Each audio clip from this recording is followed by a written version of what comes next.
Hi everyone, welcome to the Knackler's workshop. In today's video I'll give you an update on the I.M.E Watchmakers Lathe.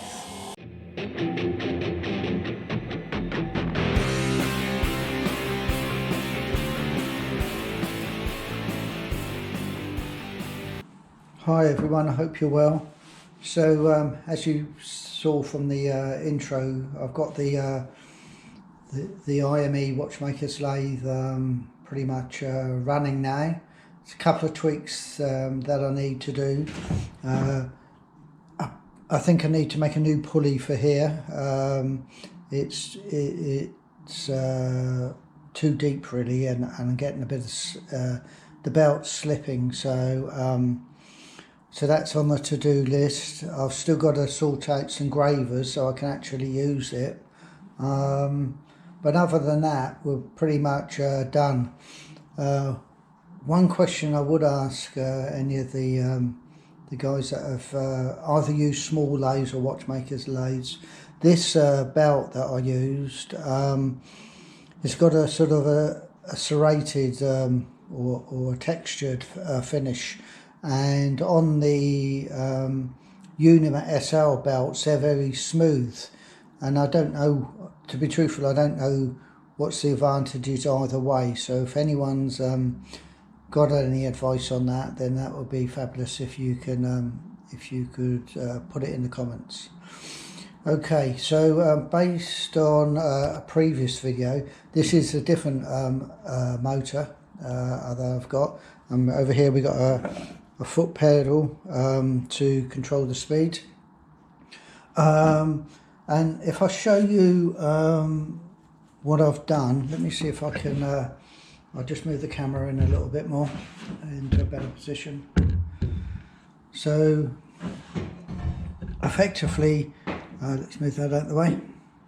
What I've done is, well, I got one of the joiner chaps to use the mortising machine, and we've cut a slot it along here, and then a coach bolt goes right the way through here, and I can tighten it up from below. So when we look at the headstock, what we've got is three different size belts. So what this allows me to do is to move it back and forward because obviously when it's on there on the lowest belt, unless you keep the tension right, so you would move it backwards.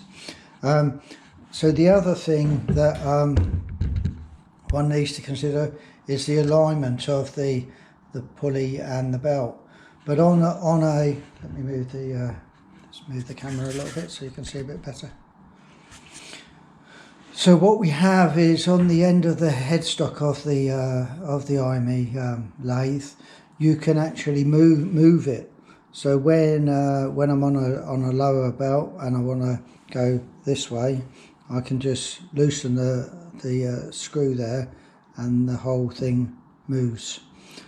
So so the way I've sort of designed this, it gives me the ability to tension the belt depending on whatever pulley I'm on, and also by moving the headstock back and forward, I can allow it to the alignment to be correct.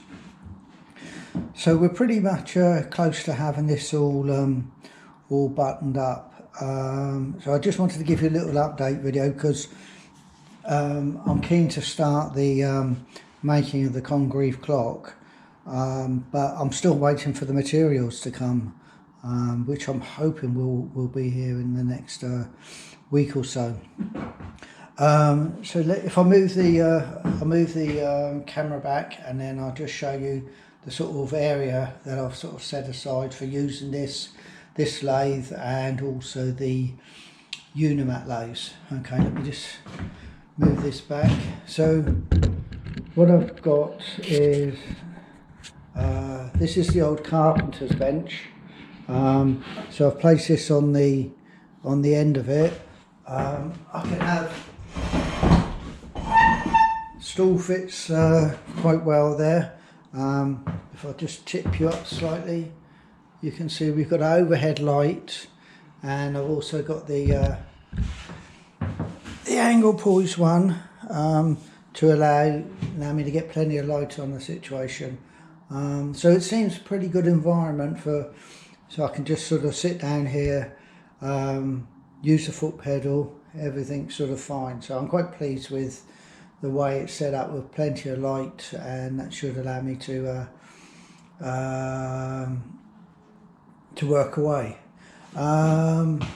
Interesting enough, I joined the belt myself, or made the belt myself. I'll do another little video at some time on that.